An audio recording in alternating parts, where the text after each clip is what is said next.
Bismillahirrahmanirrahim. Assalamualaikum warahmatullahi wabarakatuh. Alhamdulillahi hamdan katsiran tayyiban mubarakan fihi kama yuhibbu rabbuna wa yardah. Asyhadu an la ilaha illallah wahdahu la syarika lah wa asyhadu anna Muhammadan abduhu wa rasuluh.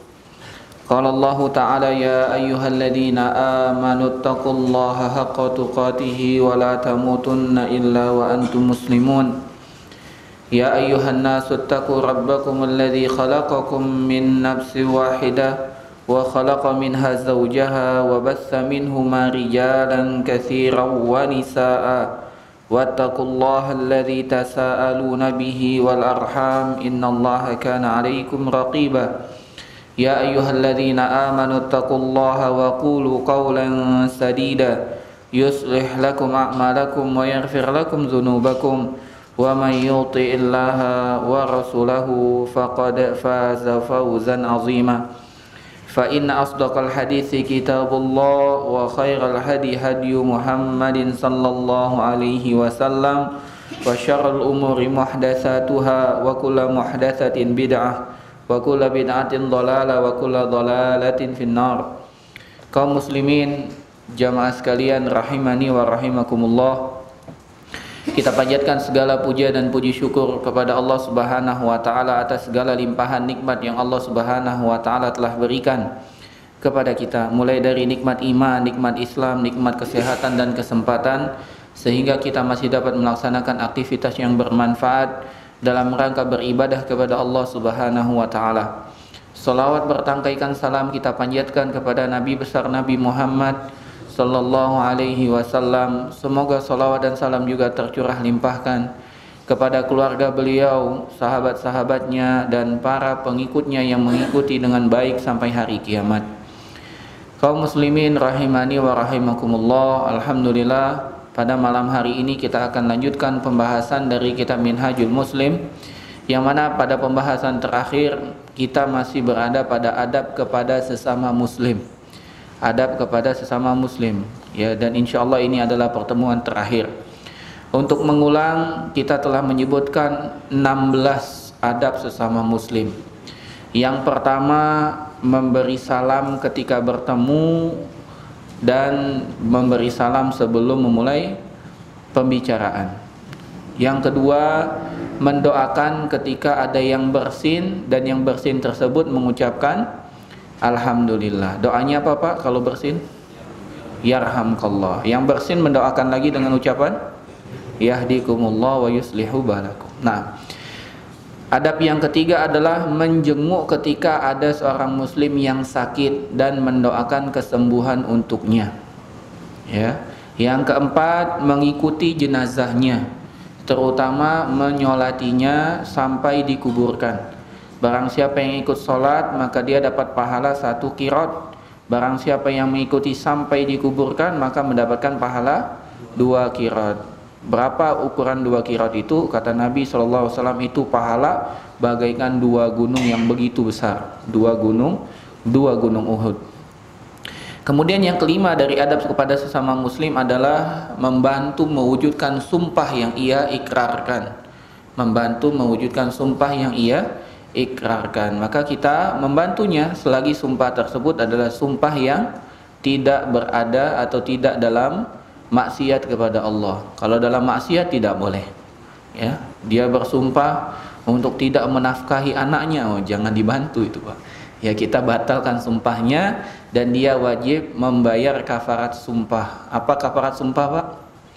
Pilihan pertama memerdekakan budak. Pilihan kedua memberi makan 10 fakir miskin. Pilihan ketiga memberi pakaian 10 fakir miskin. Kalau tidak mampu 3 pilihan di atas, maka baru berpuasa 3 hari berturut-turut. Jadi kafarat sumpah bukan langsung puasa 3 hari, tapi kasih makan 10 dulu atau kasih pakaian 10 dulu. Kalau tidak mampu baru berpuasa 3 hari berturut-turut. Karena kata Nabi SAW, barang siapa yang bersumpah dalam maksiat maka hendaklah dia tinggalkan dan membayar kafarat sumpahnya. Nah, yang ke-6, Termasuk dalam adab kepada sesama muslim adalah memberikan nasihat saat dia meminta nasihat. Termasuk meminta saran, kritik, masukan. Contohnya apabila ada seorang muslim bertanya kepada kita tentang orang melamar anak gadisnya, ya, maka kita memberi saran. Apalagi kita kenal dengan calon suaminya tersebut, kita berikan semua pemaparan tentang orang tersebut yang kita kenal, bukan hanya yang baiknya namun juga yang buruknya, agar informasinya seimbang. Posisikan kita memberikan informasi seakan-akan anak gadis tersebut anak gadis kita juga. Sebagaimana kita memposisikan, jangan sampai kita memberikan anak gadis kita menikah dengan orang yang tidak jelas, kita berikan penjelasan kepada saudara kita agar dia betul-betul jelas kondisi laki-laki yang melamar anak gadisnya. Yang ketujuh, termasuk adab kepada sesama muslim adalah merasa senang saat muslim yang lain mendapat kesenangan, dan merasa sedih kalau muslim yang lain mendapat musibah, bukan dibalik. Senang melihat orang sedih, sedih melihat orang senang. Nah, kalau begitu berarti ada penyakit apa, Pak? Penyakit hasad, ya. Orang Islam itu senang kalau saudaranya senang, ya. Senang saudaranya bisa umroh, senang saudaranya bisa haji. Ya, kita berharap kita juga bisa. Senang saudaranya punya istri baru misalnya. Senang dengan saudara kita apabila punya rumah baru dan lain sebagainya. Sedih apabila ada saudara kita ibunya meninggal, kita ikut bersedih, mendoakan kebaikan, bertakziah kepadanya. Sedih kita, ya, sedih ketika saudara kita kehilangan istrinya dan lain sebagainya, contohnya banyak. Kemudian yang kedelapan adalah menolong sesama muslim kapanpun ia butuh bantuan dan pertolongan. Membantu, tentunya membantu semaksimal yang kita meminta bantu, ya, kita bantu, kita menolongnya. Karena Allah Subhanahu wa taala berfirman, wa ta'awanu 'alal birri wat taqwa wa la ta'awanu 'alal ismi wal udwan. Tolong menolonglah dalam hal al-birri wat taqwa, kebaikan dan ketakwaan, dan jangan tolong menolong dalam al-ismi wal udwan, dosa dan permusuhan. Yang kesembilan, hendaklah seorang muslim itu tidak berbuat buruk atau hal yang tidak disukai kepada sesama muslim. Tidak boleh mengganggunya. Kata Nabi SAW, al-muslimuna man salimal muslimu man salimal muslimu min yadihi wa lisanihi. Orang muslim itu adalah orang muslim lain aman dari lisannya dan tangannya. Dan orang mukmin, kata Nabi SAW, wal mu'minuna man amanal mu'minu min lisanihi aw yadihi. Dan orang mukmin itu adalah orang mukmin yang lain yang merasa aman dari lisannya dan tangannya. Jadi jangan sampai jangan sampai ketidakadaan kita pada suatu majelis semua orang bahagia. Mana fulan tidak datang, alhamdulillah. Jangan sampai. Tapi kita berharap kalau kita tidak ada, dicari-cari mana fulan. Insyaallah anak rindu sekali nggak bertemu dengan dia. Nah, ini membuktikan bahwasannya kita tidak berbuat buruk kepada orang, bahkan kita memberikan kebaikan kepada orang. Yang ke-10 dari adab kepada sesama muslim adalah hendaklah rendah hati dan tidak sombong. Ya, rendah hati itu selalu pasangannya apa? Tidak sombong. Hendaklah rendah hati dan tidak sombong. Bahkan dalam majelis tidak boleh kita mengusir saudara kita agar kita duduk di tempatnya. Tidak boleh. Ya, karena ini banyak terjadi. Terjadi orang sudah duduk digeser. Geser. Anak kecil pergi, geser. Tidak boleh. Ya, bahkan perkataan yang rajih dan mayoritas pendapat ulama mengatakan anak kecil itu tidak memutus sah softnya anak kecil. Jadi kalau bapak-bapak ya bersoft dengan anak yang belum baligh, sah softnya. Ya, tidak boleh digeser. Ya, pengalaman dulu waktu anak masih kecil, masih SD kelas 1 kalau tidak salah atau kelas 2, anak sudah pergi ke masjid, Pak, sebelum orang azan. Biasanya kalau sebelum azan kan ada salawat-salawatnya itu. Assalatu wassalamu alaihi gitu kan. Anak sudah ada di masjid tuh, duduk paling depan. Ketika orang sudah azan, bapak-bapak sudah mulai ada. Ketika qomat Anda diusir. Anak kecil belakang katanya gitu. Betapa sakitnya hati ini, Pak. Allah, anak udah dokter duluan diusir ya. Mutus sop, dah keluar. Sekarang kita baru baca ternyata tidak mutus sop. Anak kecil sah softnya di depan. Ya tentunya anak kecil yang tidak main-main, anak kecil yang sudah mumayyiz. Kalau anak kecil yang masih main-main, hendaklah orang tuanya mendampingi. Ya. Ini juga tidak boleh, walaupun dia anak kecil, dia punya hak. Tidak boleh kita usir anak kecil di belakang, tidak boleh. Dia datang duluan, dia paling berhak di saf pertama daripada kita yang datang belakangan. Nah, yang ke-11 dari adab kepada sesama muslim adalah dilarang untuk menghajarnya. Menghajar itu mendiamkannya, memboikotnya lebih dari tiga hari. Jadi kita boleh diam-diaman, ada permasalahan, ada konflik, ya, ada clash, itu maksimal 3 hari. Maksimal tiga hari. Mana yang terbaik? Yang terbaik kata Nabi SAW, yang pertama menegur, yang pertama menyapa. Tidak peduli dia salah ataupun dia benar, pokoknya dia yang pertama menyapa, itulah yang terbaik. Tidak boleh lebih dari 3 hari. Tidak boleh lebih dari 3 hari.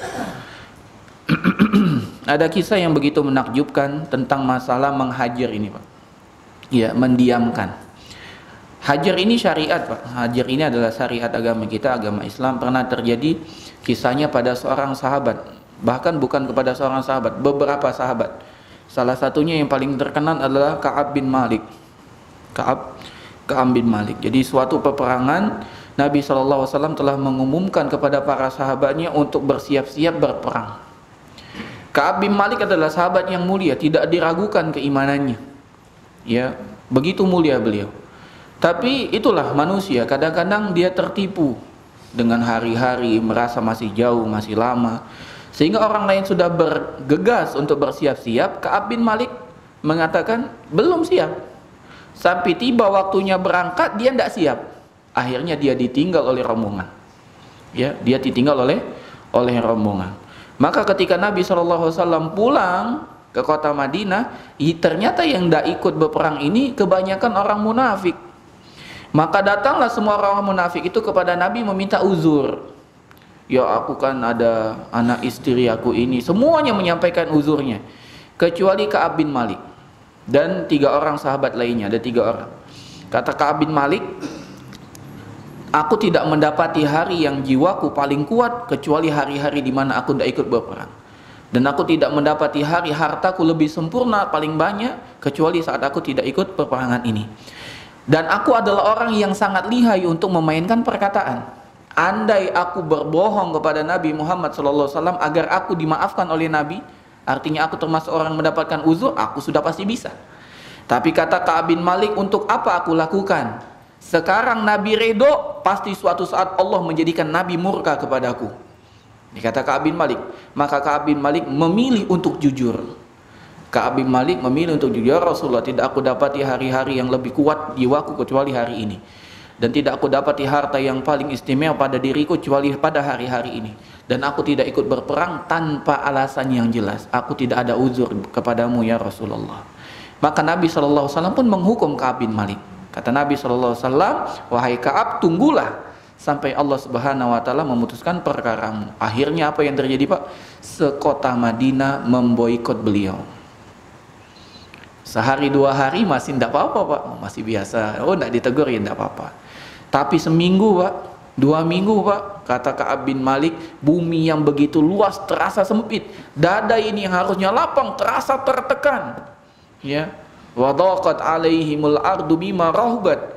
Ya, hati itu makin sempit, ya, terasanya. Bahkan ketika 30 hari dia diboikot, kata Ka'ab bin Malik, datang utusan ke rumah Ka'ab bin Malik. Senanglah Ka'ab. Wah, akhirnya ada orang yang ingin berbicara kepadaku. Namun apa kata sahabat itu? Wahai Ka'ab bin Malik, sesungguhnya Nabi SAW memerintahkan istrimu untuk menghajarmu juga. Allahu Akbar. Dia punya saudara, dia salam kepada saudaranya tidak jawab.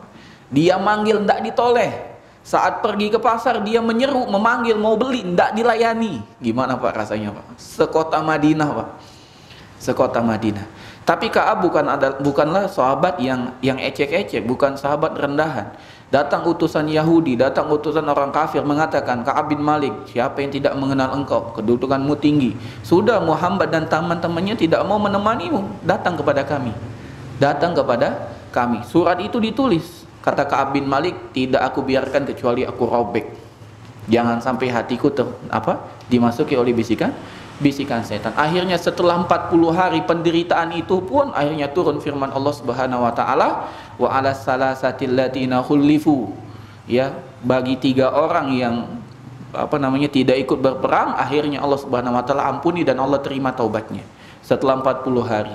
Maka Ka'ab bin Malik pun berlari, dia bertakbir, dia bersyukur kepada Allah Subhanahu wa taala dan menangis sejadi-jadinya. Artinya boikot ini tidak apa-apa ya kalau ada manfaatnya. Nah, tapi kalau boikotnya tidak ada manfaat ya, dari seseorang misalnya dia tidak dipandang, dia tidak apa gitu ya, bahkan dia lebih banyak pengikutnya daripada kita memboikot, itu sama saja bohong. Lebih baik kita baiki. Namun kalau tidak ada maslahat agamanya, maksimal 3 hari. Maksimal 3 hari kita boikot. Kalau ada maslahat agamanya boleh sampai 40 hari. Yang dimaksud 3 hari di sini adalah dalam perkara-perkara yang bukan berhubungan dengan agama. Dalam perkara muamalah, pergaulan, kalau ada clash, kalau ada berselisih pendapat, maka maksimal 3 hari. Kalau tidak ada, ya tidak boleh lebih dari 3 hari. Kalau ada maslahat agamanya, tentunya para ulama yang menentukan, para asatidzah yang menentukan, maka boleh lebih dari 3 hari ya, sampai kembali. Tapi kalau dilihat seminggu 2 minggu tidak ada perubahan, ya sudah, lebih baik dibaikan ya, daripada dia makin jauh. Karena kata Nabi SAW, la takun aunan lisyaitan ala akhik, jangan engkau jadi penolong setan kepada saudaramu. Bagaimana caranya? Dia berbuat maksiat, kita boikot, malah makin banyak maksiatnya. Jangan, lebih baik kita rangkul. Bagi yang tidak pernah hadir kajian lagi tapi dulu semangat kajian, jangan diboikot, jangan dimusuhi, bahkan dirangkul. Karena boikot untuk orang seperti ini tidak cocok. Dia sudah jauh dari majelis ilmu, kita hajar lagi, oh ente tidak pernah datang, udahlah tidak usah temenan kita. Makin jauh ya, lebih baik kita rangkul. Tidak apa-apa antum tidak datang kajian sekarang, ana yakin minggu depan antum datang, atau 2 minggu lagi antum datang, atau bulan depan antum datang. Yang penting antum jangan menjauh. Ana juga tidak akan memboikot antum. Lebih baik seperti itu. Yang ke-12 dari adab yang telah kita bahas adalah dilarang untuk menggibah, menggunjing sesama muslim, karena menggibah itu seperti makan bangkai saudara kita sendiri. Tidak merendahkannya, tidak menjelek-jelekkannya, tidak mengolok-ngolok, dan tidak memberikan julukan, dan tidak mengadu domba. Tidak mengadu domba. Kemarin Anda sampaikan, jangan sampai kita memberikan julukan kepada saudara kita, black ya, si hitam ya, si kumbang dan lain sebagainya ya, yang menunjukkan bahwasanya dia gelap gitu ya. Dulu Anda punya teman dipanggil kumbang ya, karena ia seperti macan kumbang, matanya tajam, kulitnya hitam, jadi dipanggil kumbang ya. Jangan dipanggil seperti itu, panggilan yang baik. Kalau namanya Ahmad, panggil Ahmad. Yang ke-13, tidak boleh mencela, mencaci sesama muslim, baik yang masih hidup apalagi yang sudah meninggal. Kalau masih hidup saja tidak boleh kita mencaci makinya, Pak, apalagi yang sudah meninggal. Yang hidup saja susah kita minta maaf, gimana kalau sudah meninggal? Sedangkan caci maki, celaan kita kepada yang mati itu harus dibayar. Mau bayar pakai apa kita? Dia sudah meninggal, mau minta maaf nggak bisa, kita cari minta maafnya gimana? Akhirnya kita harus bayar nanti di akhirat. Dan betapa ruginya kita, Pak. Amalan sudah sedikit dipotong lagi. Kita ternyata ada kasbon. Datang di akhirat kelak kita punya amal pahala, dan pahala kita tidak begitu banyak. Datang di akhirat kata Allah, ente punya kasbon. Kasbon apa? Kasbon ente pernah mencela dan mencaci fulan, dan ente tidak sempat minta maaf, keburu meninggal. Ya sudah, potong. Berapa? Sekian. Ya Allah, sedikit lagi. Oh, ternyata ada lagi yang ente caci, potong lagi. Oh, ada lagi, potong lagi. Habis, ya Allah, tenang, ente masih banyak nih yang kasbon. Terus gimana? Dosa mereka aja taruh di ente. Sampai akhirnya orang tersebut ditarik dan diseret ke dalam api neraka. Nauzubillahi min zalik. Naam. Jadi jangan sampai kita mencela, mencaci maki. Kalau kita tidak bisa bicara baik, lebih baik diam ya. Dan kalau kita ada mendengar orang lagi membicarakan keburukan orang lain, kita katakan berhenti. Jangan. Amalan kita belum tentu banyak, dan betapa beratnya kita akan nanti membayar. Kita meninggal tidak bawa uang, kita meninggal tidak bawa harta, kita meninggal bawa amal. Amal sudah sedikit, dipotong lagi kasbon nanti di akhirat. Nauzubillahi min dzalik. Jangan sampai. Kalau mereka tetap bicara, kita pergi. Ya, kata Allah Subhanahu wa taala, wa a'rid 'anil jahilin. Berpalinglah dari orang-orang bodoh. Kalau mereka tidak mau mendengar nasihat kita, ya tinggalkan saja. Yang ke-14, dilarang dengki, hasad, buruk sangka, membenci dan memata-matai sesama muslim. Dilarang dengki, hasad, buruk sangka, membenci ataupun memata-matain sesama muslim. Tidak boleh, ya. Memata-matai itu tidak boleh. Bahasa Arabnya tajassus, ya, jadi mata-mata, jadi spy. Mata-mata. Wah, dia keluar ngapain, ya? Dia ke pasar ngapain, beli apa, oh, dia kemana. Tidak boleh kita memata-matain. Hukum asalnya seorang mukmin itu dia adalah adil. Adil itu melaksanakan ketaatan, meninggalkan kemaksiatan. Itu hukum asal seorang mukmin. Ya, sampai ada dalil yang jelas menunjukkan bahwasanya dia melakukan perbuatan dosa dan maksiat. Andai dia betul-betul melakukan dosa dan maksiat, kewajiban kita adalah menutupi dosanya dan menasihatinya empat mata. Andai dia terjatuh dalam perbuatan dosa dan maksiat, kewajiban kita adalah menutupi aibnya dan menasihatinya empat mata, kecuali orang tersebut adalah ahli bid'ah, ya, atau ahli maksiat. Beda dengan pelaku maksiat dengan ahli maksiat. Beda dengan pelaku bid'ah dengan ahli bid'ah. Kalau pelaku bid'ah orang yang melakukan perbuatan bid'ah. Kalau ahli bid'ah orang yang menyeru kepada bid'ah. Ya. Pelaku maksiat orang yang terjatuh dalam perbuatan maksiat. Kalau ahli maksiat orang yang mengajak kepada maksiat. Ini beda hukumnya. Yang kita katakan tutupi dosanya, ya, kesalahannya adalah pelaku. Kalau ahli, ya kita ingat ke manusia, jangan dekatin, jangan hadir, jangan bergaul, ya. Maka tolong dibedakan. Karena banyak sekali sekarang namanya adanya mazhab muwazanah, mazhab timbang-timbang. Kenapa antum mencela Ustadz Fulan, ya? Kenapa antum mencela ulama Fulan? Kan dia ada kebaikannya juga. Kalau kita bilang ada kebaikan, setan pun ada kebaikannya, ya kan? Karena setan, karena iblis, ya, dahulu sebelum dia kufur kepada Allah Subhanahu wa taala dengan tidak mau sujud kepada Nabi Adam, dia menjadi golongan dari malaikat. Ada kebaikannya. Bahkan khamr pun ada kebaikannya. Tidak boleh, tapi mazhab muwazanah, mazhab timbang-timbang itu tidak boleh. Ya. Kan khamr ada manfaatnya, betul ada manfaatnya. Allah yang katakan, "Qul fihi ma ismun kabirun wa manafi'u linnas." Katakan pada khamr dan perjudian itu banyak manfaatnya, tapi dosanya juga besar, tinggalkan. Jadi tidak ada mazhab muwazanah. Kalau dia ahli kita peringatkan, ahli bid'ah, ahli maksiat kita peringatkan manusia darinya. Jangan sampai orang tertipu. Bahkan menukil ucapannya pun tak boleh. Kenapa? Karena seakan-akan dia adalah orang yang berhak untuk diambil ilmu. Tidak boleh. Jangan dinukil. Cari perkataan yang serupa dengan dia, nukil dari orang lain. Ya, bukan karena kita benci kepada personalnya, tapi karena kita khawatir orang makin banyak mengikuti dia, makin banyak yang tersesat. Dan nanti di akhirat orang yang tersesat karena dia minta pertanggungjawaban, dan dia harus menanggung dosa yang telah menyesatkan orang itu. Kata Nabi SAW, "Man sanna sunnatan hasanatan falahu ajruha wa ajru man amila biha." Barang siapa yang melakukan sunnah yang baik, mengajarkan amal-amal soleh, kemudian orang lain juga diajarkannya sehingga orang lain melakukan amal tersebut, dia dapat pahala dan pahala orang yang mengikuti amalan tersebut. Tapi kalau melakukan perbuatan dosa, man sanna sunnatan sayyi'atan, barang siapa yang melakukan perbuatan dosa dan mengajarkan manusia untuk perbuatan dosa, dia dapat dosanya dan dosa orang-orang yang mengikuti dosanya tanpa dikurangi atas dosa orang yang melakukannya sedikit pun. Maka kita memperingatkan umat jangan mengikutinya bukan karena kita benci personal. Kita mengingatkan umat agar jangan sampai si fulan, ya, si dai tersebut, si tokoh tersebut, ya, berkurang, ya, orang yang mengikutinya kesesatannya sehingga nanti di akhirat dia berkurang juga, dan kita berharap dia bertobat di sisi Allah Subhanahu wa taala. Tidak ada yang mustahil. Umar bin Al-Khattab sebelumnya adalah orang yang paling memusuhi Nabi, ya, ketika bertobat menjadi orang yang paling dicintai Nabi Muhammad SAW. Kita berdoa saja. Kita berdoa agar orang yang selama ini menghalangi dakwah sunnah, membenci dakwah sunnah, bahkan mengatakan orang yang taat kepada agama dibilang bahwasanya orang ini teroris, orang ini ke Arab-Araban gitu, ya. Kalau kita mau bilang ke Arab-Araban harus Arab, Pak. Kenapa? Sholat pakai bahasa Arab, Al-Quran bahasa Arab, nabinya kita orang Arab. Kenapa dengan Arab-Araban? Ya memang harus Arab. Bahkan Nabi SAW hubbul Arab minal iman. Mencintai orang Arab itu bagian dari iman. Ya, orang Ansor, orang Muhajir kita cintai.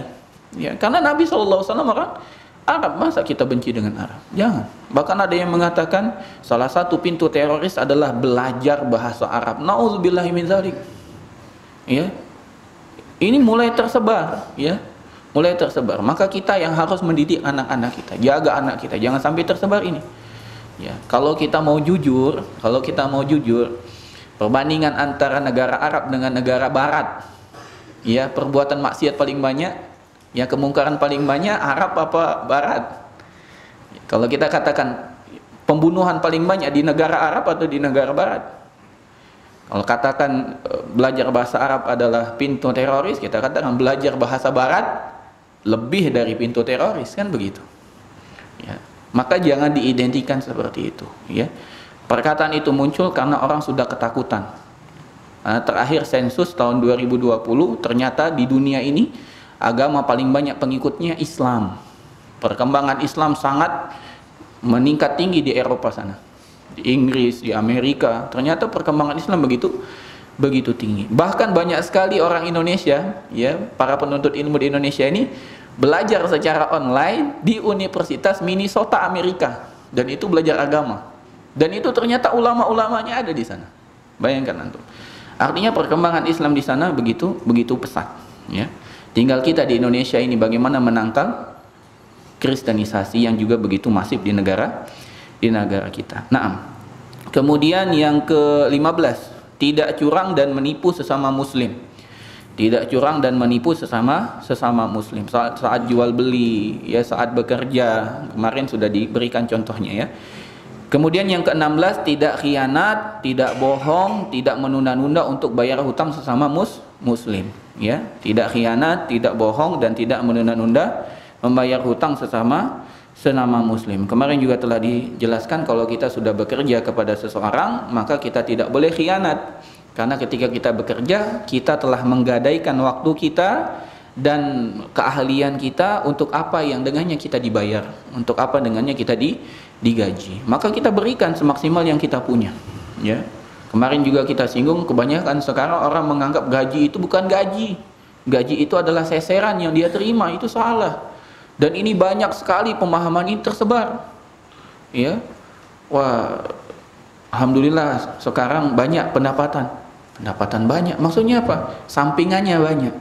Jadi dia anggap pendapatan itu ya sampingan itu, ya, bukan gajinya. Sehingga yang jadi fokusnya sampingan, kerja pokoknya malah terlalaikan, dan ini salah besar.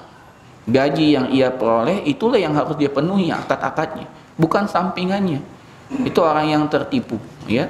Dalam agama kita juga sama, orang yang sibuk untuk melaksanakan perkara-perkara sunnah sehingga perkara sunnah itu melalaikan dia dari perkara wajib, maka dia sejatinya telah tertipu, ya. Dia sibuk sholat malam, kemudian sholat subuhnya tidak bangun, maka orang itu tertipu. Dia sibuk untuk sedekah kepada orang lain tapi anak istrinya kelaparan, ini orang yang tertipu. Ya, dia sibuk mendakwahi orang, ya, menjadi penggiat dakwah di media sosial, dirinya sendiri miskin ilmu. Itu namanya orang tertipu. Menuntut ilmu hukumnya wajib, ya, dan itu wajib ain. Sedangkan berdakwah adalah wajib kifayah. Kalau kita belum punya kemampuan, maka kita cukupkan, ya, untuk berdakwah yang kita mampu saja. Ini sibuk dia bergiat di media sosial tapi lupa menuntut ilmu. Bukan ana menutup pintu celah agar tidak berdakwah, silahkan berdakwah. Tentunya jangan sampai melupakan kita menuntut ilmu. Karena sekarang pintu fitnah itu banyak sekali. Banyak orang motivasi untuk berdakwah, aktif di media dakwah, tujuannya jualan. Nauzubillahi min dzalik. Jangan sampai. Dakwah lebih tinggi tujuannya daripada itu. Kata Allah Subhanahu wa taala, "Wa man ahsanu qaulan mimman da'a ila Allah wa 'amila shalihan wa qala innani minal muslimin." Pekerjaan apa yang paling mulia, yang lebih mulia lagi daripada orang yang berdakwah kepada Allah dan dia beramal soleh dan mengatakan aku adalah orang muslim. Jadi dakwah ini adalah pekerjaan yang paling mulia. Tidak pantas kita berdakwah ini mengharapkan yang lain daripada di sisi Allah Subhanahu wa taala. Yang kita harapkan yang paling utama adalah ridha Allah Subhanahu wa taala. Adapun turunannya itu adalah bonus. Kalau dapat alhamdulillah, kalau tidak dapat jangan dirubah niat pertamanya untuk dunia. Jangan salah. Andai kita berdakwah, tiba-tiba membantu dakwah, tiba-tiba orang banyak mengenal kita dan ternyata kita punya produk, baju misalnya, sehingga orang menggandrungi produk kita, itu nikmat dari Allah Subhanahu wa taala, itu bonusnya. Tapi kalau tujuan awal kita jadi penggiat dakwah agar produk kita naik, nah ini salah niat. ya. Dan niat itu hal yang paling sulit diperbaiki. Maka harus kita lihat terus niat kita setiap hari. Sebelum kita sholat, sebelum kita beramal, tanya, ente sholat buat apa? Buat Allah atau buat pamer? Ente sedekah buat apa? Ente hadir kajian buat apa? Karena untuk menuntut ilmu atau karena ndak enak? Kalau karena ndak enak sudah ndak usah berangkat. Tapi kalau untuk menuntut ilmu berangkat, lebih awal lebih baik. Jadi kita harus sering mengoreksi niat kita. Bukan hanya untuk para jamaah sekalian, untuk yang berbicara pertama kali harus mengkoreksi niatnya. Nah, itu yang terakhir kita sampaikan. Termasuk juga menunda-nunda bayar hutang. Kata Nabi SAW, matlul ghani zulmun. Menunda-nunda hutang padahal dia mampu membayarnya itu adalah kezaliman. Dan kata Nabi SAW, az-zulmu zulumatun yaumal qiyamah. Kezaliman itu adalah kegelapan di hari kiamat. Makin banyak kezaliman, makin gelap jalannya di akhirat. Sedangkan kita di akhirat butuh penerangan, ya, butuh penerangan. Dan penerangan kita adalah dengan keimanan dan ketakwaan. Kita lanjutkan yang ke-17. Yang ke-17 adalah memberikan kebaikan kepada sesama muslim dan tidak mengganggunya. Memberikan kebaikan kepada sesama muslim dan tidak mengganggunya.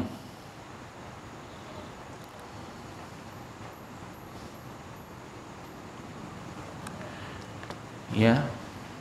Artinya memberikan kebaikan di sini adalah berakhlak dengan akhlak yang baik. Berakhlak dengan akhlak yang baik, ya. Dan kita berusaha untuk menahan diri dari sesuatu yang mengganggunya. Dari sesuatu yang mengganggunya. Apa contohnya? Contohnya adalah dengan berwajah manis. Saat berjumpa berwajah manis. Senyum, berseri-seri. Tunjukkan bahwasanya ketika kita berjumpa dengan dia, alangkah senangnya kita. Ya, ini pengalaman anak pribadi, masya Allah. Ada salah seorang ustadz, semoga Allah selalu menjaga beliau. Ya memang anak pernah belajar dengan beliau, tapi anak yakin sudah lama dan beliau sudah lupa dengan anak. Tapi ketika bertemu lagi tahun 2018 kemarin atau 2019 kemarin, ketika bertemu sambutannya begitu hangat, digenggam tangan anak dengan genggaman yang begitu erat, dipeluk, ditepuk-tepuk pundak anak dan ditanya, antum kemana saja, apa kabarnya? Gitu. Seakan-akan beliau masih mengenal anak, dan anak yakin beliau pasti tidak kenal siapa anak. Tapi seakan-akan kitalah orang yang paling spesial. Dan begitulah Nabi SAW memposisikan orang. Orang itu kalau ketemu dengan Nabi seakan-akan dia adalah orang paling spesial. Kayaknya anak yang paling dicintai Nabi. Padahal Nabi dengan orang lain lebih lagi daripada itu. Nah, kita berlatih untuk seperti itu, Pak. Seakan-akan ketika ada orang datang pada kita, dia adalah orang yang paling spesial yang ada pada kita. Dengan orang yang datang lagi, dia adalah orang yang paling spesial. Bahkan ada suatu cerita, Nabi SAW melihat dari jauh ada orang datang. Kemudian Nabi SAW berkata, dan di sisinya ada Aisyah, sejelek-jelek orang adalah ini. Tapi ketika orang itu datang, Nabi memberikan muamalah yang demikian indah, tidak ada mencela, diberikan maunya apa, dilayani oleh Nabi SAW. Ketika orang itu pergi, nanya Aisyah radhiyallahu ta'ala, ya Rasulullah, bukannya engkau adalah mengatakan dia adalah sejelek-jelek orang, lalu kenapa engkau begitu? Kata Nabi SAW, sejelek-jelek orang adalah orang yang orang pergi karena akhlaknya.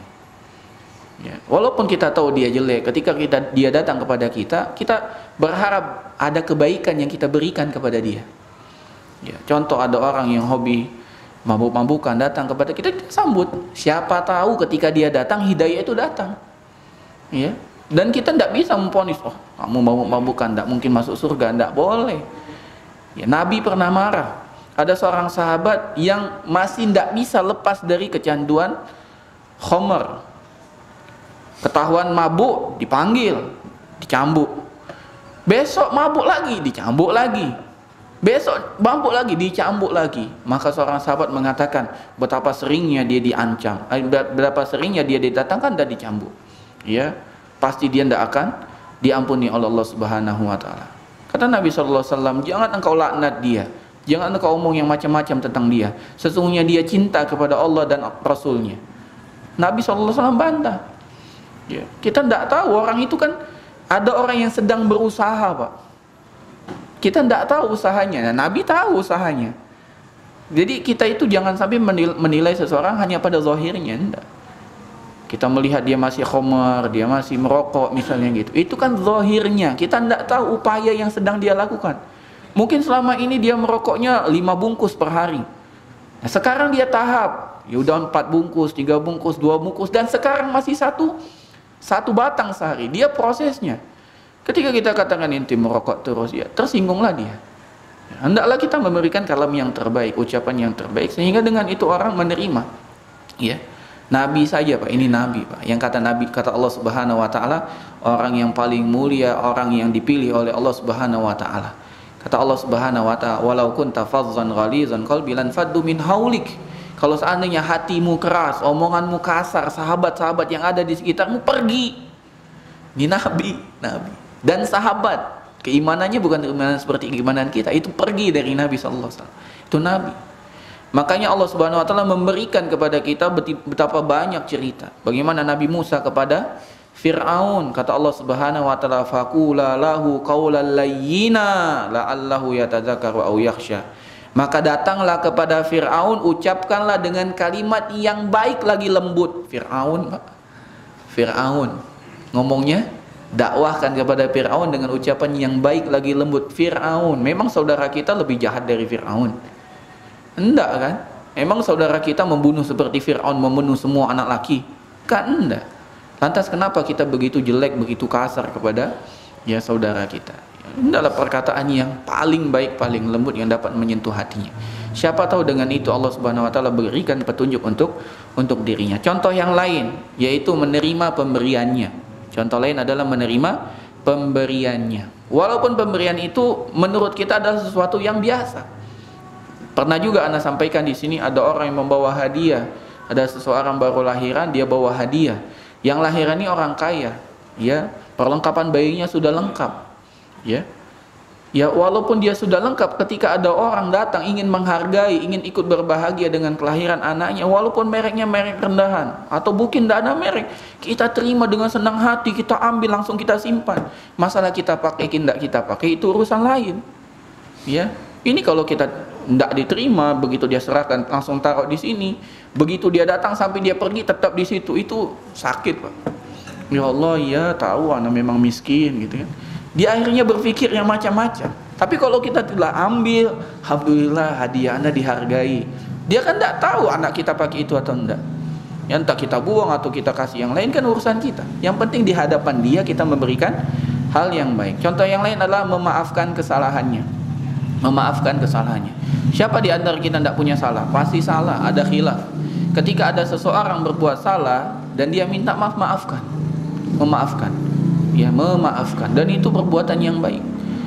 Ya, kata Allah Subhanahu wa taala, khuzil afwa wa'mur bil urfi wa'arid anil jahilin. Ambillah sifat pemaaf itu. Khuzil afwa, ambillah sifat pemaaf itu. Wa'mur bil urfi, perintahkan kepada yang ma'ruf, wa'arid anil jahilin, dan berpalinglah dari orang-orang yang bodoh. Jadi kita, kata Allah Subhanahu wa taala, ala tuhibbu an yaghfirallahu lakum. Tidakkah kamu mau, tidakkah kamu suka Allah ampuni dosa-dosamu? Kalau suka ya maafkan. Kalau suka ya maafkan. Kita maafkan bukan karena betapa besar kesalahannya kepada kita, tapi kita maafkan dia karena ampunan Allah yang kita harapkan. Nabi SAW pamannya ditikam Pak, Hamzah ditikam, dibunuh, dikeluarkan jantungnya, ya, dimakan jantungnya oleh ya orang-orang musyrik. Akhirnya orang musyrik itu masuk Islam. Wahsy dan Hindu, dua-duanya masuk Islam, diterima Islamnya oleh Nabi. Ya, bagaimana Ikrimah bin Abi Jahal, musuh Nabi SAW, bahkan Nabi memerintahkan untuk mendatangkan Ikrimah bin Abi Jahal hidup ataupun mati. Akhirnya masuk Islam, diterima oleh Nabi SAW. Bagaimana Nabi memberikan maafnya yang begitu luas. Ya, kenapa kita tidak mau memaafkan? Contoh yang lain adalah tidak memberikan beban yang tidak mampu untuk dipikul oleh saudara kita. Kalau kita ingin memberi amanah, kita lihat-lihat. Ya, kita ingin bercerita tentang rahasia, kita lihat. Jangan sampai rahasia kita ini memberatkan dia. Kata Imam Syafi'i, kalau kita saja itu berat untuk menyimpan rahasia di diri kita, bagaimana lagi kalau kita berikan kepada saudara kita? Ini rahasia ya, jangan antum ceritakan kepada yang lain. Kita saja tidak bisa nyimpan itu. Kita, makanya cerita kan? Terus kita bebankan kepada saudara kita, jangan ya ini rahasia. Lebih baik kita jangan sampai. Kecuali kita memang kenal ini adalah orang yang terpercaya, ya akhlaknya baik, kita cerita ya boleh. Tapi dengan orang yang kita lihat, ya dia saja tidak bisa menyimpan rahasia dirinya, kita bebankan untuk memberikan rahasia yang lain. Makanya kata Nabi SAW, jangan bebankan diri saudaramu dengan bertanya kepada orang jahil. Orang jahil jangan ditanya. Orang jahil itu dia tidak nuntut ilmu. Jadi jangan minta fatwa kepada orang jahil. Nah, ini yang ke-17, yang ke-18 dan seterusnya insya Allah setelah azan. Tafadhol azan dulu. Barakallahu fikum. Baik, bismillah. Alhamdulillah, salatu wassalamu ala Rasulillah wa ala alihi wa sahbihi wa mawala. Itu yang tadi yang ke-17, yang ke-18. Yang ke-18. Hendaklah memuliakan dan menghormati yang lebih tua dan menyayangi yang lebih muda dari sesama muslim. Menghormati yang lebih tua, menyayangi yang lebih muda. Kata Nabi SAW, laisa minna man lam yuwakkir kabirana walam yarham saghirana. Bukan dari kami yang tidak menghormati yang lebih tua dan tidak menyayangi yang lebih muda. Bahkan Nabi SAW mengatakan kabbir, yaitu mulailah dari yang lebih tua. Mulailah dari yang lebih tua. Ya. Dari makanan, dari minuman, itu kabbir, dari yang lebih tua. Ya, masuk, keluar, kabbir. Dahulukan yang lebih tua. Ya. Dan ini ana lihat ya di kota-kota besar ini sudah mulai hilang. Ya, bukan hilang, sudah mulai hilang ya. Masih ada tersisa sedikit, Pak. Tapi ya sudah mulai hilang. Apalagi di transportasi umum, ya. Itu sudah tidak peduli. Misalnya di KRL, Jakarta Bogor, Jakarta Tangerang, Jakarta Bekasi. Yang duduk anak muda berdiri depannya kakek-kakek, tidak peduli dia. Silakan, anak duluan duduk, salah sendiri Bapak. Kalau mau nyaman pakai taksi. Ya. Jadi sudah hilang, kabir itu sudah hilang. Mulailah dari yang lebih tua itu sudah hilang. Ya, maka kita harus banyak ya melatih diri untuk lebih memuliakan yang lebih tua. Demikian juga menyayangi anak-anak. Ini ada kisah dibawakan oleh Syekh luar biasa. Nabi SAW kalau pulang dari safar itu biasanya dihadang oleh anak-anak, Pak. Kalau kita pulang dari safar dihadang anak-anak, minggir, capek ini. Nabi SAW tidak berhenti, turun dari tunggangannya, disapa tuh satu-satu anak-anak, luar biasa. Kita kalau baca kisah gini jauh sekali akhlak kita dengan akhlak Nabi, jauh kita Pak, jauh sekali. Bahkan jangankan ke anak orang, anak kita sendiri kita pulang dari safar kita usir, dah pergi dulu deh, main jauh-jauh, Bapak capek ya. Itu anak darah daging kita sendiri. Ini Nabi anak orang Pak. Pulang dari safar, pulang dari perang, datang anak-anak orang disambut, menyambut Nabi, mau Nabi turun dari tunggangannya. Tidak sampai di situ, sebagian anak itu diangkat naik tunggangannya. Ada yang di depan, ada yang di belakang, masih ada yang lain disuruh sahabat ini angkat, naik tunggangan kamu. Itu Nabi Pak, luar biasa. Ada seorang ya sahabat baru lahiran, anaknya bayi dibawa kepada Nabi SAW. Nabi berikan doa, disambut oleh Nabi. Ya zaman dulu belum ada pampers Pak. Ya, ketika beliau digendong ada pipisnya, tidak jadi masalah, digendong sama Nabi. Ya ada pupnya, ada pipisnya, digendong sama Nabi, didoakan keberkahan. Bahkan sebagian anak-anak sahabat itu Nabi makan kurma ditahnik, ya ditaruh kurma bekas Nabi SAW ke mulutnya. Bagaimana Nabi SAW betul-betul menyayangi yang lebih muda. Nah, kita belajar. Kalau kita belum mampu dengan anak-anak tetangga, minimal dengan anak sendiri. Sayang Pak, ya anak kita sendiri. Jangan sampai ada di antara kita mengatakan itu tugas ibunya, bukan tugas saya. Tugas saya cari uang, ya. Selesai cari uang sudah. Pak coba bayangkan, kita tidak punya uang, punya anak, lebih suka mana kita? Atau dibalik, kita punya uang, tidak punya anak, pilih yang mana? Harta kita bisa jadi cepat habis Pak. Tapi kalau anak investasi, kalau seandainya kita sudah meninggal, dialah investasi kita, ya. Maka jangan disia-siakan. Kata Nabi SAW, anak itu hadiah dari Allah Subhanahu Wa Taala. Maka harus dijaga dengan baik. Ya, yang ke-19 adalah hendaklah kita berlaku adil, adil. serta memperlakukan saudara kita muslim sebagaimana kita cinta untuk diperlakukan. Kita cinta diperlakukan. Ya. Kata Nabi SAW, barang siapa yang ingin dijauhkan dari api neraka, dimasukkan ke dalam surga, maka hendaklah ketika ajalnya datang dia dalam kondisi beriman kepada Allah dan hari akhir, dan hendaklah dia mendatangi manusia dengan apa-apa yang ia sendiri suka untuk didatangi. Kata Nabi SAW, barang siapa yang ingin dijauhkan dari api neraka, dimasukkan ke dalam surga, hendaklah ketika ajalnya datang dia beriman kepada Allah dan hari akhir, dan hendaklah dia mendatangi manusia dengan apa-apa yang ia sendiri suka untuk didatangi. Dalam riwayat yang lain, hendaklah ketika ajalnya datang dia bersaksi bahwasanya tiada Tuhan yang berhak disembah kecuali Allah, dan bahwasanya Muhammad adalah Rasul utusan Allah, dan hendaklah dia mendatangkan kepada manusia apa-apa yang ia suka untuk didatangkan untuk dirinya sendiri. Ini kuncinya. Ya.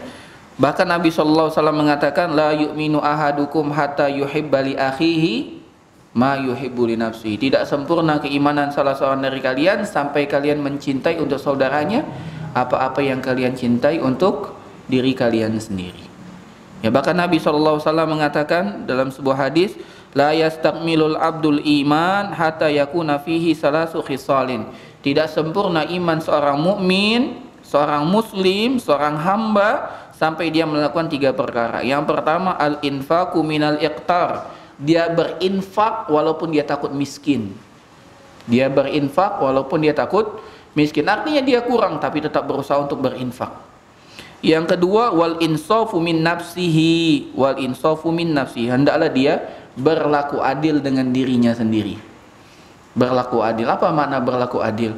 Dia ingin orang berbuat baik kepada dia, maka adillah. Buatlah baik kepada orang lain, ya. Jangan sampai kita standar ganda, Pak. Standar ganda itu standar double motor, bukan. Standar ganda itu untuk orang lain, ya kita beli, misalnya kita belanja, ya kita pengennya dilebihkan, beli duku 1 kilo, udah ditimbang 1 kilo hangat lagi, terus kita bilang lebih ya, kita ambil sendiri. Bukan penjualnya yang ngasih kita, lebih ya katanya, dia ambil sendiri, tidak boleh, ya. Kemudian ketika dia jadi penjual, dikurangilah timbangannya. Dikurangilah timbangnya. Ini standar ganda. Nah, standar ganda ini dalam kehidupan kita banyak. Kita ingin ditegur, tapi tidak mau tegur. Kita ingin dikasih hadiah, tapi tidak mau ngasih hadiah. Kita ingin diberikan akhlak yang baik, tapi kita nggak mau berakhlak baik. Kita ingin tetangga kita baik, tapi kita jahat kepada tetangga. Ini namanya standar ganda. Kata Nabi SAW, tidak sempurna keimanan kita sampai kita adil kepada diri kita sendiri. Yang terakhir, wabadlus salam, dan berusaha terus untuk menebarkan salam. Ya, menebarkan salam. Salam ya salam Islam. Assalamualaikum warahmatullahi wabarakatuh. Nah, yang ke-20. Nah, tadi pada poin ke-17, hendaklah kita memberikan kebaikan kepada sesama muslim dan tidak mengganggunya. Salah satu contohnya memaafkan. Di poin 20, penulis mengeluarkan maaf di sini. Kata beliau mengatakan memaafkan kesalahan sesama muslim, menutupi kesalahannya dan tidak mencari, ya, tidak mencuri dengar rahasia yang diperbicarakan. Ini adab. Memaafkan kesalahannya, menutupi kesalahannya dan tidak mencuri dengar rahasia yang sedang dibicarakan. Ya, ana mulai dari yang terakhir. Kalau kita datang ingin salaman, kita lihat saudara kita sedang berdua, bicara sepertinya serius. Habis kita salaman sudah pergi. Jangan ikut ngumpul juga. Jangan-jangan kehadiran kita itu tidak diharapkan. Sudah. Kita pergi. Assalamualaikum. Sudah selesai. Kita tinggalkan. Karena dia sedang berdua, menjauh dari keramaian. Berarti kan ada hal rahasia yang ingin dia sampaikan. Maka kini yang ngomong. Kebanyakan kita ini kepo. Kepo apa? Ingin tahu. Rasa ingin tahunya tinggi. Ya. Ngomongin apa sih? Tidak usah ditanya. Tidak usah ditanya. Antum ngomongin apa sih? Ya, jangan ditanya. Itu rahasia, tidak boleh. Itu adab, Pak. Adab. Ya. Kalau dia lagi bicara dua, itu sudah tidak usah ngikut-ngikut kita. Ya. Kecuali kita diajak. Sini dulu Ari. Ini kita lagi ngurusin masalah wakaf tanah kuburan misalnya. Ikutlah di sana kan. Ya, urunan biar cepat terbebaskan. Nah, ya sekalian promosi juga ya. Baik. Kemudian yang selanjutnya adalah menutupi kesalahannya. Kata Nabi SAW, man satara musliman satarahullahu fid dunya wal akhirah. Barang siapa yang menutupi aib seorang muslim, maka Allah Subhanahu wa taala akan menutupi aibnya di hari kiamat. Ya. Di dunia dan di hari akhirat kelak. Naam. Jadi hendaklah kita menutupi kesalahannya. Jangan disebarkan. Tapi ingat, ini pelaku maksiat, bukan ahli maksiat. Kalau ahli maksiat, kata Imam Nawawi, ada 7 atau 6 orang yang berhak untuk digibai. Boleh digibai. Salah satunya orang yang pamer dengan maksiatnya, yaitu ahli maksiat. Kemudian hendaklah kita memaafkan. Dalil tentang memaafkan banyak sekali. Kata Allah Subhanahu wa taala, wa'fu anhum wasfah. Maafkan mereka dan berlapanglah. Yani maafkanlah dia. Kemudian Allah Subhanahu wa taala mengatakan wal ya'fu wal yasfahu. Maafkanlah dan berlaku lapang dadalah. Ala tuhibbuna ayyaghfirallahu lakum, tidakkah kalian mau Allah Subhanahu wa taala mengampuni dosa kalian, ya. Kemudian Nabi SAW bersabda wa an ta'fuwa amman zalamak, hendaklah engkau memaafkan orang-orang yang pernah menzalimimu. Ma zadallahu abdan bi'afwin illa izzan, tidaklah Allah menambah dari seorang hamba dengan memaafkan kecuali kemuliaan. Yang dalil banyak sekali. Manistama ila hadisi qaum, sudah apa namanya?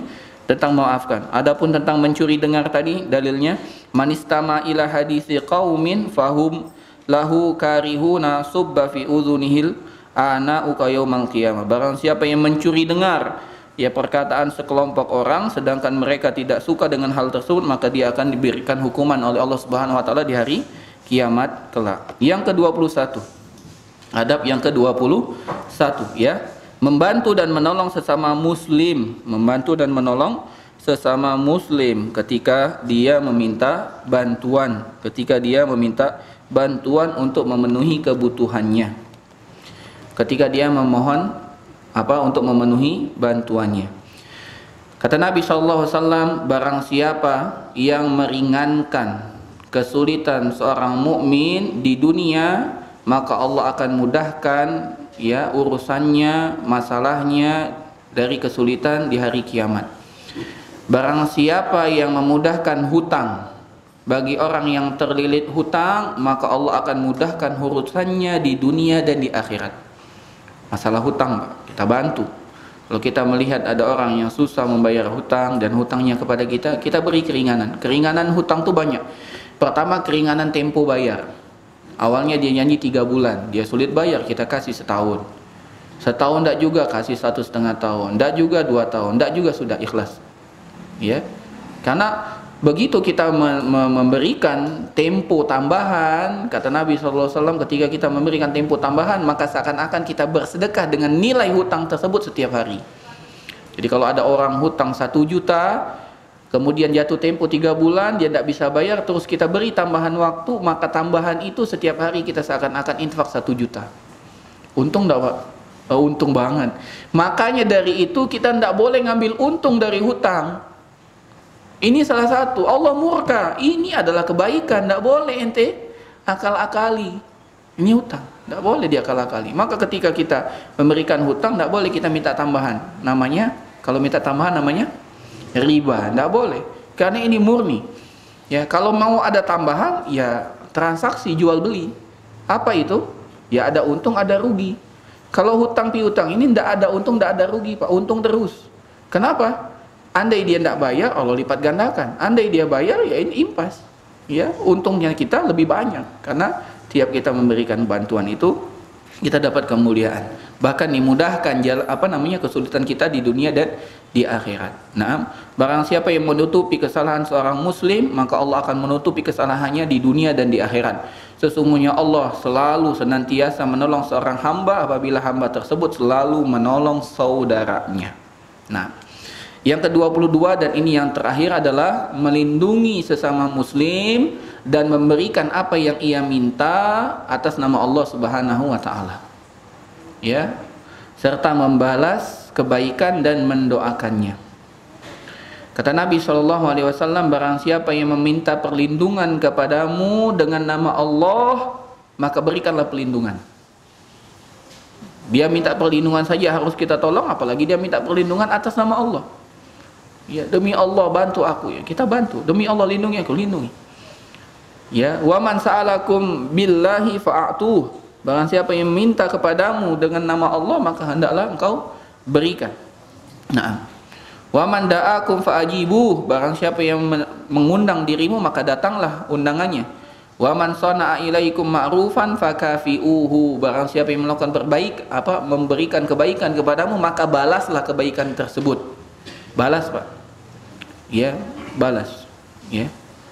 Orang pernah bantu kita, kita juga berusaha bantu dia. Orang pernah kasih hadiah kepada kita, kita berusaha beri hadiah kepada kita. Dan adab ini alhamdulillah tersebar di negeri kita Indonesia. Orang kasih makanan, kita balas kasih makanan. Ini adab, mohon dipertahankan, Pak. Ini kebaikan. Ya, orang beli makanan, ada piring-piringnya tertinggal, kita balikan piringnya ada isi lagi. Ini kebaikan, Pak, kebaikan. Kita dapati ini di negeri kafir, Pak. Di negeri muslimin, dan kita bersyukur atas itu. Fa illam tajidu ma tukafi'unahu, kalau kalian tidak mendapati apa yang dapat membalas hal tersebut karena memang kita sulit kehidupannya, fad'u lahu, maka doakanlah untuk dia. Hatta tarawna annakum qad kafatumuhu, sampai engkau betul-betul mengira bahwasanya engkau telah memenuhi kebaikan yang pernah ia berikan kepadamu. Doakan terus, doakan terus. Dalam riwayat yang lain, barang siapa mengatakan jazakumullah khairan, maka dia telah memberikan kebaikan kepada saudaranya. Mari kita doakan jazakumullahu khairan, jazakumullahu khairan. Inilah 22 adab kepada sesama muslim. Insyaallah pada pertemuan pekan depan kita masuk kepada adab kepada orang kafir. Jadi orang kafir juga ada adab, ada. Insyaallah kita bahas pekan depan. Baik, wassallallahu ala nabiyina Muhammad wa ala alihi washabihi ajmain. Ini ada pertanyaan, bagaimana cara menjadikan Al-Qur'an dan salat sebagai hiburan? Sebagaimana Rasul sallallahu alaihi wasallam dan para sahabat ia terhibur dengan salat tersebut menghadapi penat kehidupan dunia. Ikhwafillah rahimani wa rahimakumullah. Yang pertama, bagaimana cara menjadikan Al-Quran dan salat sebagai penghibur kita adalah dengan cara kita betul-betul menghadirkan hati saat kita baca Quran dan saat kita menghadirkan hati. Kalau hati kita lalai, tidak dapat kita istirahat. Coba dan ingat-ingat kehidupan kita. Ketika kita betul-betul dapat masalah dan hati kita betul-betul tidak ada mikirin dunia, betul-betul depresi hidup kita, terus kita sholat, betapa nikmat sholat tersebut, betapa mudah tangisan itu keluar, betul enggak? Ketika kita betul-betul ada masalah, ada kesulitan, kita tidak mikirin lagi usaha kita tidak mikirin lagi, pokoknya hidupku sudah hancur dalam tanda kutip. Maka kita baca Quran, maka kita dapat di Quran itu betul-betul dapat menyembuhkan, Pak. Apa bedanya? Bedanya adalah kita telah menyiapkan hati. Hati kita butuh obat, maka datanglah obat itu, Al-Quran jadi obat. Kita siapkan. Kita ada masalah, kita sholat, maka sholat itu jadi obat, jadi penawar kita. Maka posisikan ketika kita sholat, kita betul-betul membuka hati kita untuk menerima manfaat sholat tersebut. Makanya Nabi sering menasihati para sahabat. Ada sahabat, shollu sholata muwaddi, sholatlah kalian seakan-akan ini sholat terakhir. Artinya siapkan diri, ini sholat terakhir. Kalau orang penampilan terakhir itu, Pak, partai final misalnya, pertandingan sepak bola, Piala Dunia misalnya, itu kira-kira tim itu main biasa-biasa atau all out? Kenapa? Karena terakhir. Inilah yang terakhir yang bisa dipersembahkan. Maka dia all out, terakhir. Makanya orang itu suka ditanya sebelum dihukum pancung, apa permintaan terakhir, kan begitu. Ini permintaan terakhir itu all out, Pak. Apa permintaan terakhir? Maka ada seorang sahabat ingin dihukum pancung, mau dipenggal, permintaannya apa? Minta sholat. Minta sholat. Namun sholatnya diringankan sama dia, ya. Kenapa? Sejatinya aku ingin sholatku lama, tapi aku khawatir engkau menilai aku takut untuk dipenggal. Demi Allah aku tidak takut, katanya. Maka aku ringankan sholatku. Ini keberanian para sahabat, para ulama. Jadi bagaimana cara menjadikan Al-Quran itu sebagai obat, sebagai penghibur? Ini adalah ketika kita menghadirkan hati untuk menerima Al-Quran dan sholat itu sebagai obat, sebagai penawar. Kedua, hendaklah kita memahami bacaan dalam solat dan Al-Quran itu. Karena kalau kita tidak memahami, maka lebih sulit. Kenapa para sahabat ketika mendengar ayat Allah mereka menangis? Kenapa? Karena memahami maknanya.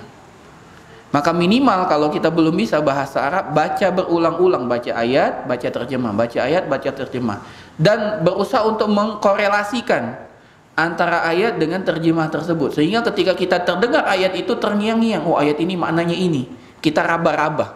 Innallaha ma'as sabirin, oh berarti Allah bersama orang yang sabar. Ya bisa itu pasti, walaupun kita tidak bisa bahasa Arab, itu otomatis nanti kita tahu. Dengan banyaknya kita membaca terjemahnya, kita tahu. Ketika imam membaca atau kita sendiri yang membaca, hadir itu, hadir, ya. Kenapa kita sulit untuk menangis? Karena kita tidak paham maknanya, ya. Kapan kita menangis? Saat imamnya bacanya terseduh-seduh baru kita nangis. Kenapa nangis? Imamnya, katanya gitu. Dahulu para sahabat menangis bukan karena imamnya, para sahabat dahulu menangis karena maknanya, Dan hendaklah para ikhwah kita memperbanyak tangisan karena takut kepada Allah. Tangisan karena takut kepada Allah dapat mengobati hati. Hati kita ini keras. Makin banyak kita bergaul dengan urusan dunia, makin keras hati kita. Maka banyaklah menangis. Tangisan yang dirindukan oleh Allah Subhanahu wa taala yaitu tangisan karena takut kepada Allah. 7 golongan yang Allah Subhanahu wa taala akan naungi di hari yang tidak ada naungan kecuali naungan Allah. Salah satunya tangisan dari seorang laki-laki ketika dia bersendiri dengan Allah Subhanahu wa taala, dia mengingat dosa-dosanya tanpa terasa air matanya menetes. Ya. Kemudian ini pertanyaan selanjutnya, haruskah kita mengikrarkan diri kita salafi? Masya Allah. Bolehkah ana jika ditanya atau dituding oleh teman orang yang belum belajar agama dengan jawaban tidak, saya bukan salafi, ya. Apalagi wahabi, bukan ya, ana muslim. Adapun akidah, ana berusaha belajar di Al-Quran dan hadis sesuai dengan pemahaman para sahabat. Jangan antum katakan ana bukan salafi, ya. Ini pernah terjadi, ada seorang ustadz habis khutbah Jumat. Khutbahnya kan biasanya kalau salafi dalam tanda kutip pasti innalhamdulillah kan. Terus ayat hadis terakhir ya kullu bid'atin dolalah, kullu dolalatin finnar kan gitu. Selesai khutbah ada bapak-bapak datang. Assalamualaikum. Waalaikumsalam. Kamu salafi ya? Wah, gimana antum jawabnya? Antum salafi ya? Mendengar hal tersebut ya sang ustadz itu melihat dulu, bapak ini maksudnya apa? Oh salafi pak, saya Muhammadi pak, saya Muhammadi. Jadi kita tidak mengaku saya bukan salafi, saya muslim, tidak. Tapi kita tidak usah jawab itu, tapi kita alihkan dengan jawaban lain. Dijawab sama ustadz itu, saya Muhammadi pak. Maka wajah bapak itu pun langsung sumringah. Oh berarti kita sama, saya Muhammadiyah katanya, subhanallah. Padahal yang dimaksud oleh ustadz itu Muhammadi, pengikut Nabi Muhammad SAW, ya. Maka terjadilah perbincangan dengan bapak itu.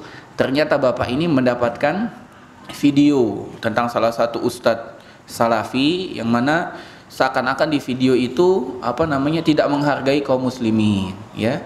Maka dia benci dengan salafi gara-gara itu, ya. Adapun setelah bergaul ya bapak itu suka dengan ustadz itu pun baik dengan bapak itu, tidak ada masalah. Di betapa banyak kekeliruan di masyarakat, salafi karena belum tahu duduk perkara. Karena video, karena ucapan dari ustadz-ustadz yang lain yang menjelekkan, seakan-akan salafi ini jelek, mengerikan, menyeramkan gitu ya. Maka langsung masuk di otaknya, oh ya salafi itu anti tahlilan, salafi itu anti Quran, salafi itu anti Yasin. Wallahi kita tidak anti Yasin. Bahkan anak katakan baca Yasin, bila perlu setiap bulan 1 kali hatam, atau setiap hari hatam Yasin. Tapi jadi permasalahan ketika kita mengidentikan malam Jumat harus Yasin, mana dalilnya? Ya. Itu yang jadi permasalahan, bukan jangan baca Yasin. Tahlil, siapa yang mengatakan kita mengharamkan tahlil? Yang jadi permasalahan itu adalah lannya. Tahlil aja boleh, tiap hari kita tahlil boleh, tapi lannya itu yang jadi permasalahan. Seakan ini ada prosesi yang harus dilaksanakan. Lannya itu pak, tahlil, annya itu yang jadi permasalahan. Tahlil boleh, bahkan afdalul dzikri la ilaha illallah. Bahkan ketika kita mati kita ingin mengucapkan la ilaha illallah. Masa kita tidak mau mengucapkan la ilaha illallah? Kita cinta dengan kalimat itu, bahkan kita korbankan nyawa, jiwa, raga kita demi la ilaha illallah. Masa kita anti tahlil? Enggak. Yang kita anti yaitu ya akhiran nah itu di permasalahannya itu ya. Ya, mengkhususkan sesuatu yang tidak Nabi khususkan, mengidentikan sesuatu yang tidak diidentikan, itu permasalahannya. Tapi kan itu namanya bid'ah hasanah. Taib, sekarang kita katakan, sebutkan bid'ah hasanah. Dia sebutkan semua bid'ah. Tanya, kalau bid'ah sayyi'ah yang mana? Bingung. Berarti semua bid'ah hasanah, nggak ada bid'ah sayyi'ah. Berarti untuk apa Nabi mengatakan kullu bid'atin dolalah? Nggak bisa diamalkan di sini. Kan nggak ada bid'ah dolalah. Maka ini semua kerancuan dalam berfikir, ya, namanya syubhat. Insya Allah syubhat ini akan hilang dengan banyak memohon kepada Allah Subhanahu Wa Taala dan menuntut ilmu. Ada pertanyaan lain?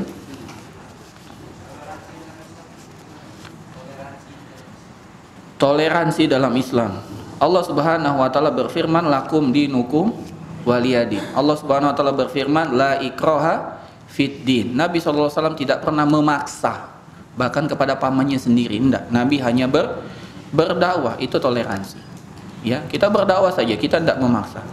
Nabi SAW tidak mengganggu ibadahnya orang Yahudi di negeri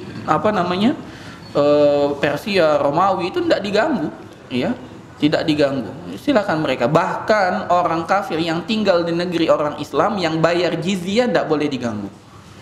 Kata Nabi SAW, bagi orang kafir yang punya hubungan perjanjian dengan orang Islam, man qatala mu'ahadan lam yajid raihatal jannah. Barang siapa yang membunuh kafir yang ada hubungan dengan orang Islam, perjanjian kerjasama, maka dia tidak akan mencium bau surga. Ini toleransi kita.